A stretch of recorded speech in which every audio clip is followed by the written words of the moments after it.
Hello, one all. It's my view of My Hero Academia Vigilantes, Chapter 102, Intruder. And did anyone else feel like the detective was being a bit hypocritical here? I mean, seriously, over the last 5-10 chapters, he's been going on and on and on about how, oh, there's no place for vigilantes in hero society. Oh, villains need to be taken care of by police and by heroes. But in this chapter, he said, hey, Soga, you're a random 20-something-year-old street punk with absolutely no marksman experience whatsoever. Why don't you take this fully automatic assault rifle and start firing wildly at this super dangerous villain who's standing about 5 feet in front of me and a whole bunch of police officers? What could go wrong? A lot could go wrong, and I'm amazed it didn't. I mean, seriously, I have so many questions about the scene. First and foremost, where exactly did Soga get a fully automatic assault rifle? I mean, when I first read this chapter, I assumed, oh, the detective gave it to him, but that makes absolutely no sense. I mean, seriously, the detective and the cops, they're firing tiny little pea shooters. If they had something with more firepower, they would have kept it for themselves, since they can actually, hit their targets. Meaning that Soga had to bring this from home, so... yeah, that feels illegal. That feels really, really illegal. I mean, in modern day Japan, I'm pretty sure it's illegal to own any type of firearm, let alone a fully automatic frickin' assault rifle. And, while this is hero society, while society has definitely changed over the generations and all that, I still feel like it'd be super illegal to own an assault rifle here.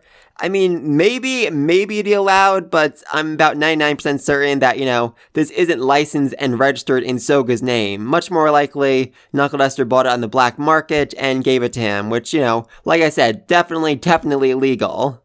Secondly, there's the fact that, as Soga very clearly explains, he is not a gunslinger of any sort, and yet he's firing very, very close to the police officers. I mean, seriously, he even shoots out the window right next to where they're standing, and yet manages not to hit a single one of them. Well, what's even more impressive is there isn't even a single ricochet that hits off the ground, the wall, or something and hits one of the police officers. They definitely should have gotten a little bit injured in this fight somehow, some way. And the fact that they weren't is just a pure miracle. Plus, then there's the fact that, Overclock 2, 6, whatever you want to call him, he did not make a single step towards the police. I mean, he is going fast enough where he can actually see the trajectory of the bullets. He can see them coming at him and can dodge them. And yet he didn't think, oh, I'm going to take a few steps forward, get close enough to police where, Soga won't be able to fire anymore, or I can just grab one of them and use them as a human shield. That thought apparently never crossed his mind, so yeah, bad on 6. Though I guess, it's not that surprising because he figured, okay, you know what, I just have to hold on to this for, a little bit longer. I have to hold out for a few more seconds and then Soga will run out of bullets and then I can go murder all the police officers. Yay! He certainly was not expecting Koyuchi to come flying in through the window, and it doesn't seem like the detectives were expecting that either. Oh god, I absolutely love that. He's still calling it his shooty go blam move, and what's more, O'Clock, or I guess the ghostly version of O'Clock that 6 is seeing because he's insane, calls it the shooty go blam technique too, which, oh, I love that. I just freaking love that. But continuing on with my rant, there's also the fact the detective tells him, do not hit him. You can fire the super deadly, super dangerous assault rifle all you want around the villain and around these police officers, but whatever you do not hit the super dangerous villain. Seriously. I mean, I think at least part of that is, for liability's sake. Just like last chapter when Aizawa told Koichi to go to the hospital, he wasn't necessarily saying, hey, Koichi, go fight that super dangerous villain. His words could also be interpreted as him saying, oh, Koichi, go to the hospital where the police officers are and go turn yourself in. Same thing here. This way, if Soga actually does end up shooting 6 in the head and killing him, the detective can just tell Internal Affairs, oh no, I told him to fire at the guy's feet, cause a bit of distraction. I didn't tell him to murder anybody. It's not my fault he killed him.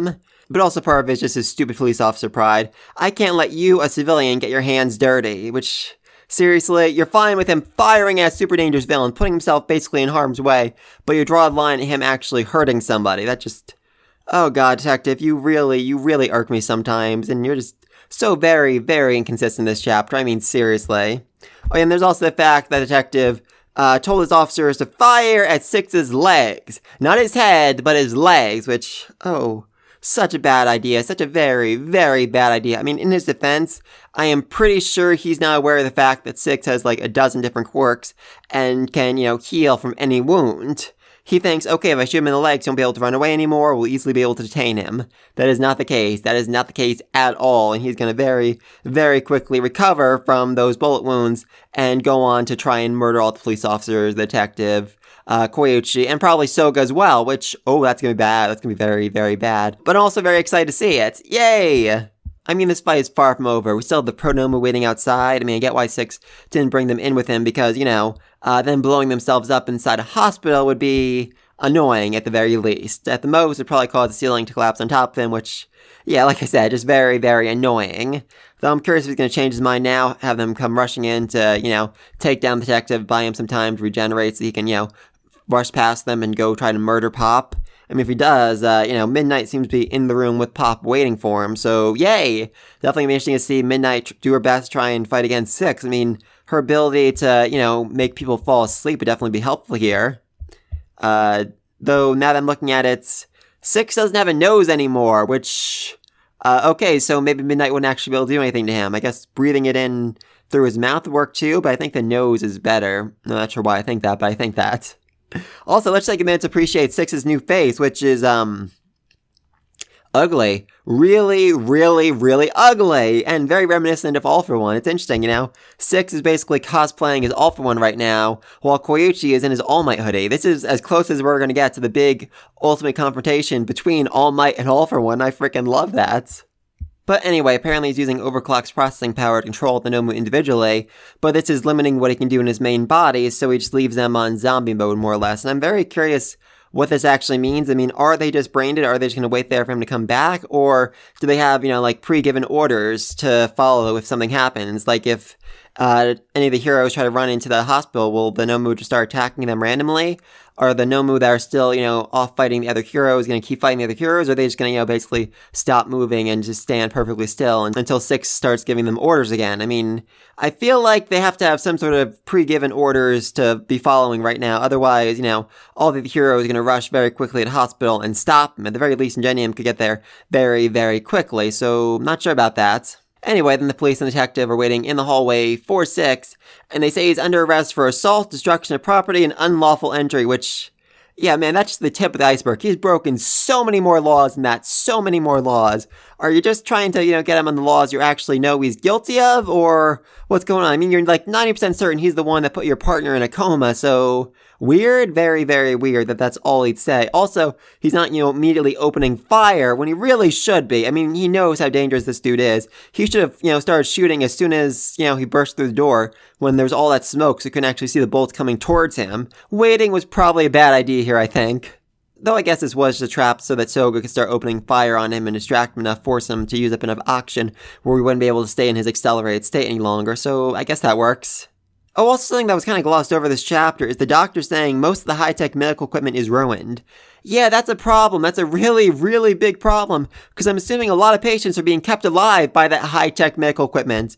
I mean, I guess, Pop has gotten strong enough, recovered enough, where she can breathe on her own, more or less, but a lot of other patients, kind of need that medical equipment not to die, so 6 has already probably killed a bunch of people in this hospital, and if so, those charges should be added to this ever-growing list he has building up.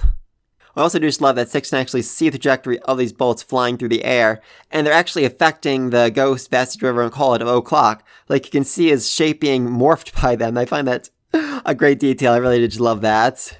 But then Koichi shows up and starts launching a Shurigo Blam Blam technique, which, oh, such a ridiculous name, such an utterly, utterly ridiculous name, but still, the power behind this cannot be denied. I mean, seriously, according to O'Clock's ghost, the Shurigo Blam Blam attack is set to low impact mode, with each shot being about as strong as an ordinary punch.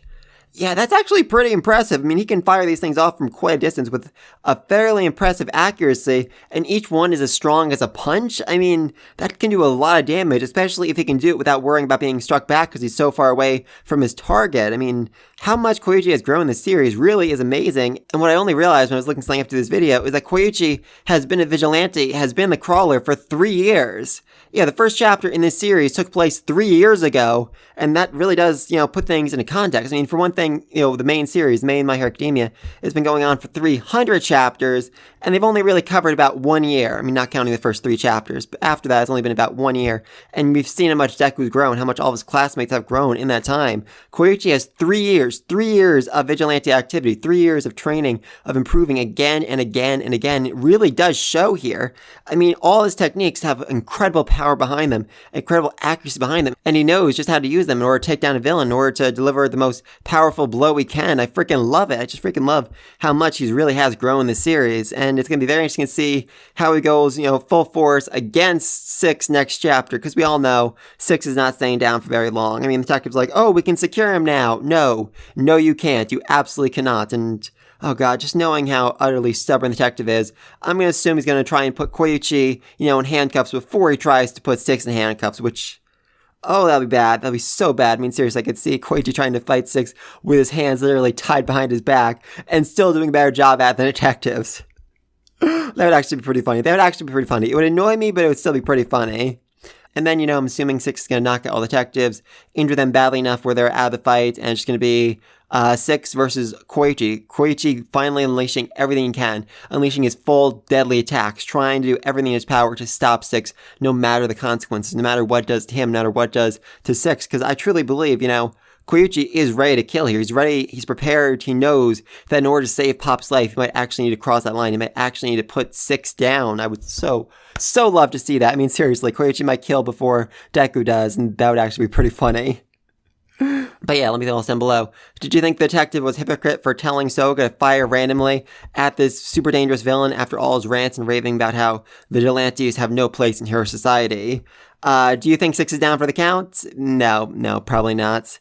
Do you think Midnight's going to be playing some sort of role in this fight? I mean, like I said, 6 doesn't have a nose anymore, but his whole technique, his whole method involves him having to breathe, and, he won't actually be able to breathe if he's fighting Midnight, if he actually, has to deal with her, aphrodisiac smoke screen. I'm guessing, I don't know actually how to better describe that, but that's the best way I can word it. And, just what's going to happen next? Let me know else down below. Be sure to like, subscribe to the next video. Until then, peace!